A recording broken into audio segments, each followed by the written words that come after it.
என்ன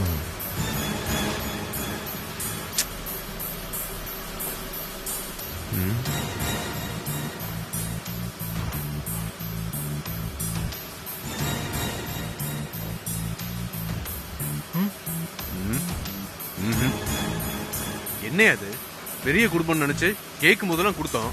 இந்த ஆள் என்னடானா இப்படி பண்றான். இன்னைக்கு வரட்டும், உண்டு இல்லைன்னு பண்றான். நண்பா, உன்னை விட எனக்கு தான் இழப்பு ஜாஸ்தி. அதனால அவசரப்பட்டு எதையும் பண்ணிடாத. முதல்ல நமக்கு தேவையானது கைக்கு வர்ற வரைக்கும் நாம கொஞ்சம் பொறுமையா தான் இருக்கணும். ஆமா, அண்ணன் சொல்றதா கரெக்ட். இந்த மாதிரி நேரத்துல தான் நாம கொஞ்சம் பொறுமையா இருக்கணும். எனக்கு அந்த நம்பிக்கையே இல்ல. இந்த உலகத்துல அடி உதவுற மாதிரி அண்ணன் தம்பி கூட உதவ மாட்டான்னு சொல்லுவாங்க. அதுதான் சரிப்பட்டு வரும். நீங்க கொஞ்சம் அமைதியா இருங்க, உங்களுக்கு வர வேண்டியது கண்டிப்பா வரும். இங்க பாருங்க, இப்படி எல்லாம் பண்ணா தொழில் பண்ண முடியாது. இருங்க, அவர் வரட்டும், என்ன ஏதுன்னு கேட்போம்.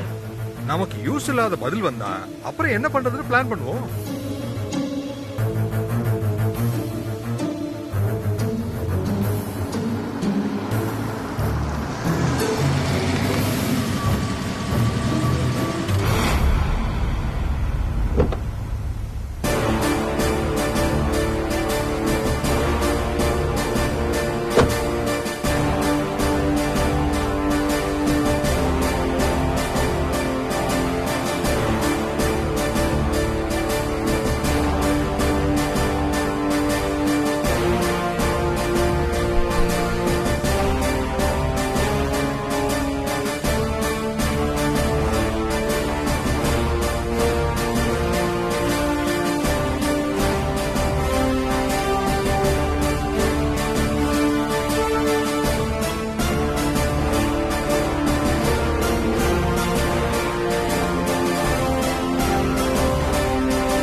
என்ன நேசமணி சார், எங்களை எல்லாம் ஞாபகம் இருக்கா இல்ல மறந்துட்டீங்களா?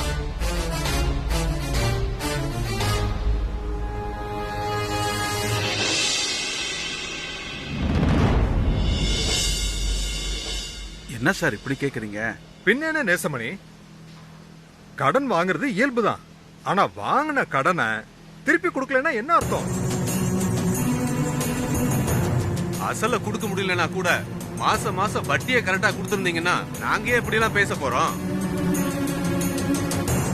நீங்க சொல்றதெல்லாம் சரிதாங்க. எனக்கு கொஞ்சம் டைம் கொடுங்க. எப்படியாவது ஒரு பகுதி அமௌண்ட் உங்களுக்கு கொடுத்துறேன். அப்புறம் மீதி அமௌண்ட்டை கொஞ்சம் கொஞ்சமா கொடுத்துறேன். என்ன நேசமணி, காமெடி பண்றீங்களா? பத்திரத்தை எடுத்து பாருங்க. நீங்க உங்க வீட்டு மேலேயோ மில் மேலேயோ எழுதி கொடுத்து என்கிட்ட வாங்கின தொகை 90 லட்சம் ரூபா. வட்டியும் சேர்த்து 1,30 லட்சம் ரூபாய் ஆகுது.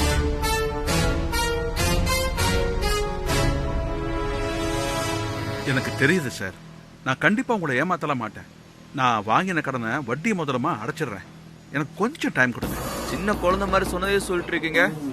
கடன் வாங்கினதுல இருந்து இன்னைக்கு தேதி வரைக்கும் ஒரு நயா பைசா கூட திருப்பி தரவே இல்லை.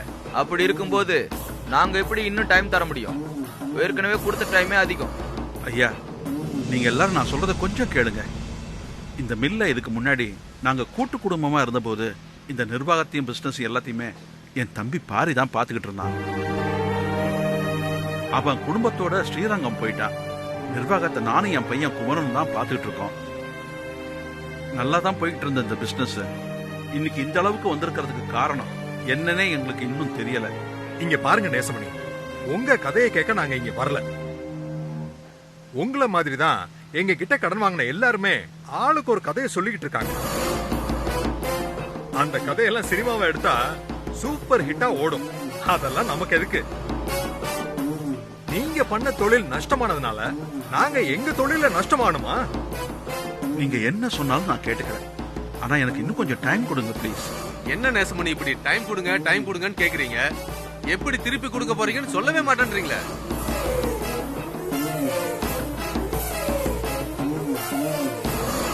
இங்க பாருங்க, உங்களுக்கு ஏற்கனவே டைம் கொடுத்தாச்சு. இனிமேல் நாங்க டைம் கொடுக்கவே முடியாது. நீங்க உங்க மில்லையும் வீட்டையும் வச்சுதான் கடன் வாங்கியிருக்கீங்க.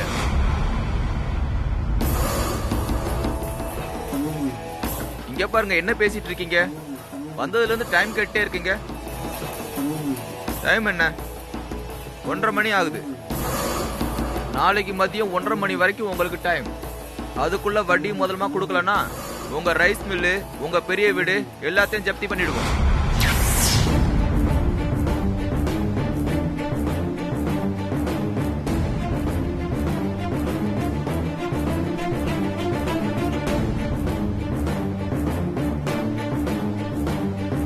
தயவு செய்து நான் சொல்றதை கொஞ்சம் பொறுமையா கேளுங்க. அவசரப்பட்டு எந்த முடிவும் எடுத்துறாதீங்க. எனக்கு இன்னும் கொஞ்சம் டைம் கொடுங்க. என் மான மரியாதை எல்லாம் போயிடும். எங்க வீட்டுல இத பத்தி யாருக்கும் தெரியாது. அவங்க கிட்ட பேசி உங்க கடனை திருப்பி கொடுத்துறேன் சார். சார் சொன்னா கேளுங்க சார். எனக்கு கொஞ்சம் டைம் கொடுங்க, கொஞ்சம் டைம் கொடுங்க. நாளைக்கு 1:30 மணி வரைக்கும் டைம் இருக்கு. அதுக்குள்ள கொண்டு வந்து கொடுக்க பாருங்க.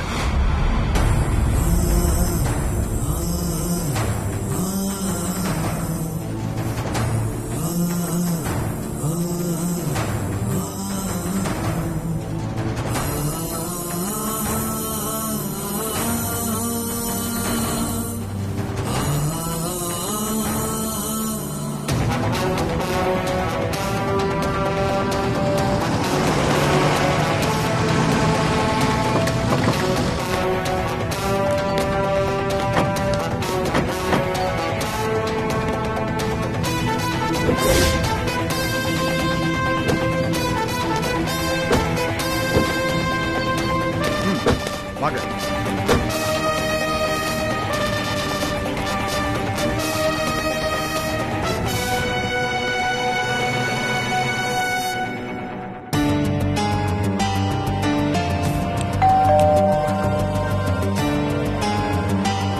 யாரு?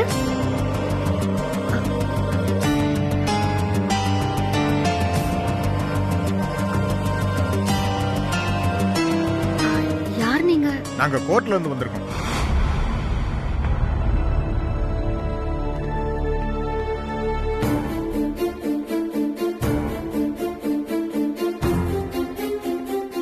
என்ன விஷயம்? நாங்க கோர்ட் ஆர்டரோட வந்திருக்கோம். நீங்க? ஆ, நான் இந்த வீட்டு மருமக தான். என்ன ஆர்டர் அது? இந்த வீட்டை ஜப்தி பண்ண சொல்லி எங்களுக்கு ஆர்டர் வந்திருக்கு.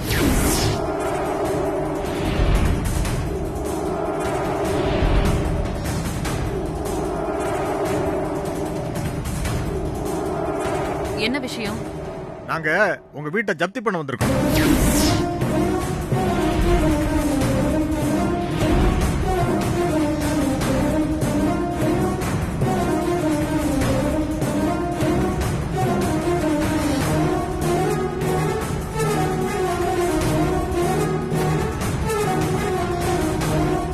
என்னது? யார் வீட்டை யார் ஜப்தி பண்றது? என்ன விளையாடுறீங்களா? அட்ரஸ் ஏதாவது மாறி வந்திருப்பீங்க. கிளம்புங்க. இது நேசமணி வீடு தானே?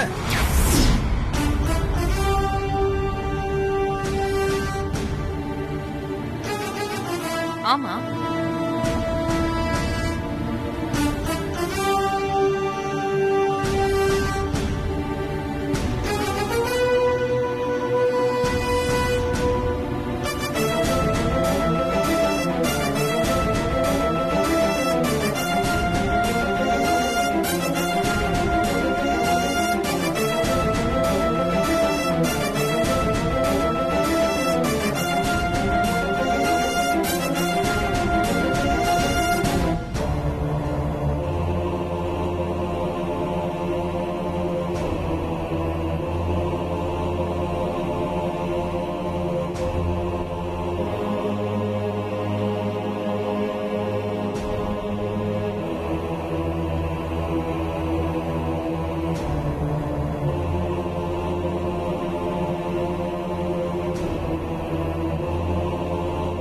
நேசமணி இந்த வீட்டு மேல கடன் வாங்கியிருக்காரு. வாங்கின கடன் வட்டியும் முதலுமா அதிகமாகி கட்ட முடியாம கடன் கொடுத்தவங்க கோர்ட்டுக்கு போய் கோர்ட்ல இருந்து உங்க வீட்டை ஜப்தி பண்ண சொல்லி ஆர்டர் வந்திருக்கு.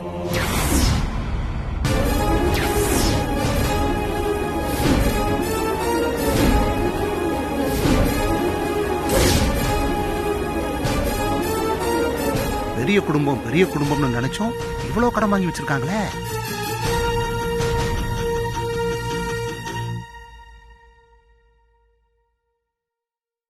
இந்த விளக்கம் போதுங்களா? என்னங்க?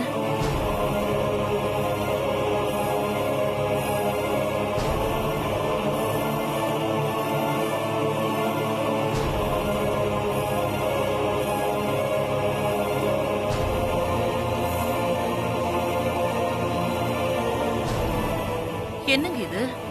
இவங்க என்னென்னமோ சொல்றாங்க, எனக்கு ஒண்ணும் புரியலையேங்க. அப்பா என்னப்பா ஆச்சு? ஏன்பா என்னாச்சுன்னு சொன்னாதானப்பா எங்களுக்கு தெரியும். எல்லாரும் என்ன மன்னிச்சிருங்க, நான் தப்பு பண்ணிட்டேன்.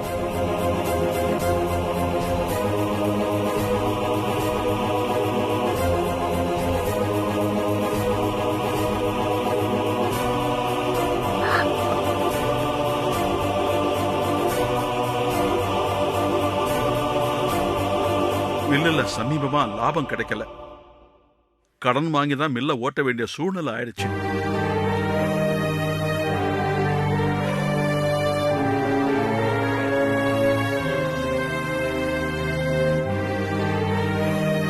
நம்ம 2 பேரும் ஒரு கணக்கு பண்ணி வந்தோம், இங்க வேற மாதிரி ஆயி போச்சே. என்னங்க சொல்றீங்க? மில்ல லாஸ்ல ஓடிச்சா? எனக்கு ஒண்ணுமே புரியல. மேடம், உங்க பஞ்சாயத்தெல்லாம் வெளியே வச்சுக்கங்க. நாங்க வீட்டுக்கு சீல் வைக்க போறோம்.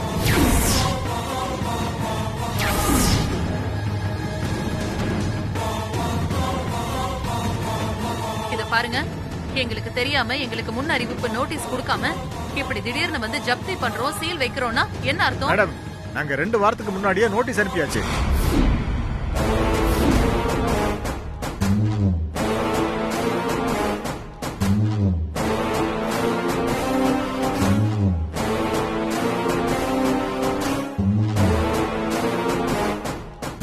சார், இவங்களை அப்புறப்படுத்துங்க. நாங்க வந்த வேலையை முடிக்கணும். இங்க பாருங்க, எல்லாமே சட்டப்படி முறையா தான் நடந்துகிட்டு இருக்கு. எல்லாரும் வெளியே வாங்க. அதிகாரிங்க உங்க வீட்டுக்கு சீல் வைக்க போறாங்க. எதுவா இருந்தாலும் கோர்ட்ல பாத்துக்கலாம். சார், நாங்க சட்டத்தை மதிக்கிறோம். இருந்தாலும் இந்த விஷயம் எங்க யாருக்குமே தெரியாது. எங்களுக்கு கொஞ்சம் டைம் கொடுங்க. இந்த ப்ராப்ளத்தை சால்வ் பண்ண பாக்குறோம். மேடம், எங்களை பார்த்தா உங்களுக்கு தெரியல? அமீனாவை கூட்டிட்டு வந்திருக்கோம். அப்பவே யோசிக்க வேண்டாம்? என்னங்க இப்படி பண்ணிட்டீங்க? தலைமுறை தலைமுறையா இந்த ஊரையே கட்டி காத்த குடும்பம் நம்ம குடும்பம். ஆனா இப்போ பெரியப்பா, என்ன இதெல்லாம்? சின்ன விஷயத்தெல்லாம் கூட என்கிட்ட சொல்லுவீங்களே, இதை மட்டும் ஏன் சொல்லல? முன்கூட்டியே சொல்லியிருந்தீங்கன்னா இந்த அளவுக்கு போக விடாம ஏதாவது பண்ணிருக்கலாம்ல.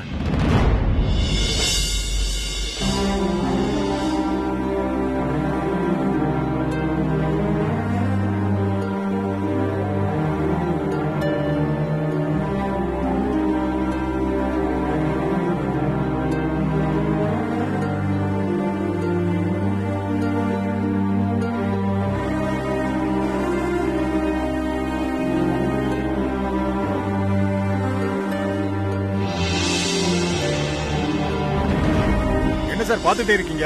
அவங்களை அப்புறப்படுத்துங்க. சீக்கிரமா வீட்டை போட்டு சீல் வைங்க. எல்லாரும் வெளியே வந்துருங்க. அதான் உங்களுக்கும் உங்க கௌரவத்துக்கும் நல்லது. சொன்னா புரிஞ்சுக்குங்க.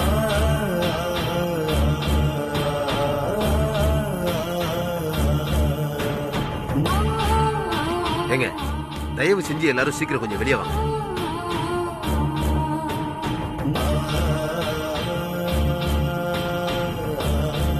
ஆமா, புகுந்த வீடும் அமீனா புகுந்த வீடும் விளங்காதுன்னு சொல்லுவாங்க. ஊருக்கெல்லாம் உதவி பண்ண நம்ம குடும்பத்தை இப்படி நடு தெருவுல நிக்க வச்சிட்டீங்களே.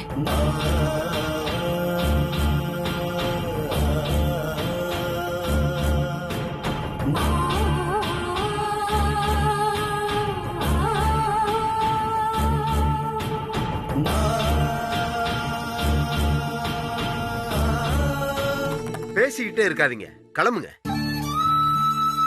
வாங்க, வெளியே வாங்க.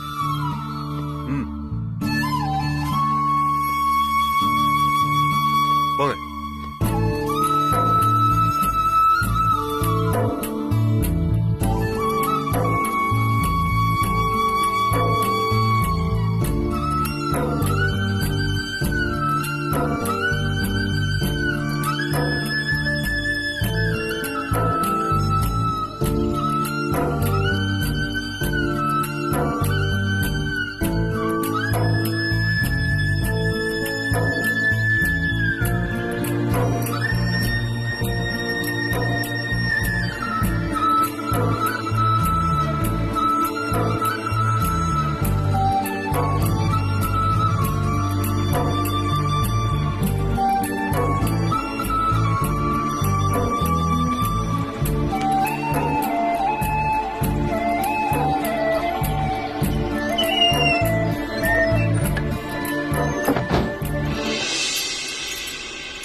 ஐயா ஐயா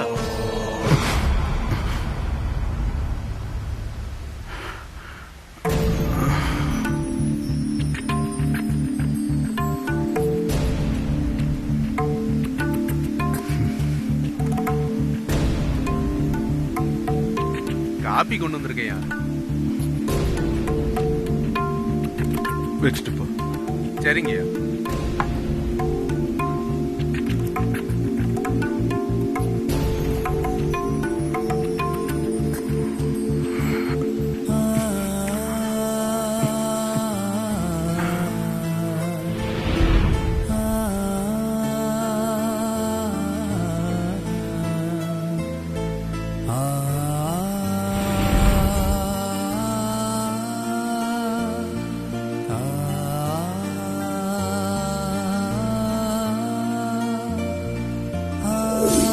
நாளைக்கு மதியம் 1:30 மணி வரைக்கும் உங்களுக்கு டைம். அதுக்குள்ள வட்டி முதலமா கொடுக்கலன்னா உங்க ரைஸ் மில்லு, உங்க பெரிய வீடு எல்லாத்தையும் ஜப்தி பண்ணிடுவோம்.